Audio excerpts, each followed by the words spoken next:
सदैव दाहो नहनं कपीश्वरैरगस्त्यपानं मथनं महीभृत इतीव संत्यज्य समुद्रमादरादमुष्यकंबुर्गलतामवाप्तवान्।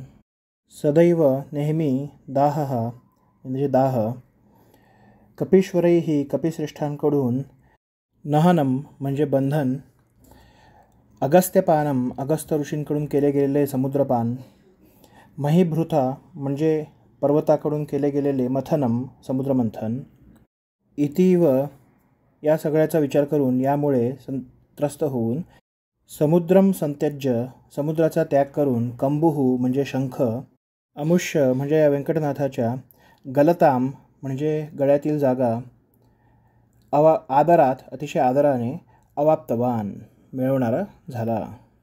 व्यंकटनाथाचा कंठ हा शंखाप्रमाणे सुमधुर आहे, शंखाप्रमाणे शुभ्र आहे असे वर्णन करत असताना नारायणाचार्य उत्प्रेक्षा करतात।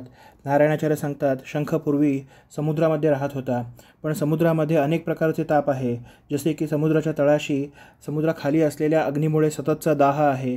तसेच समुद्रामध्ये कपींनी रामासाठी सेतुबंधन केले, त्यावेळी अनेक दगडांमुळे शंखावरती आघात झाले, हा सुद्धा शंखाला त्रास झाला। तसेच समुद्राला एकदा अगस्त्य ऋषींनी पूर्णपणे पिऊन टाकले, त्यावेळी समुद्र सुकून गेला, त्यामुळे होणारा दाह। त्याचप्रमाणे एकदा समुद्रामध्ये देवदानवांनी मंदर पर्वताला मध्ये ठेवून समुद्रमंथन केले, अमृतासाठी समुद्रमंथन केले, त्यावेळीसुद्धा शंखाला अनेक प्रकारचे त्रास भोगावे लागले।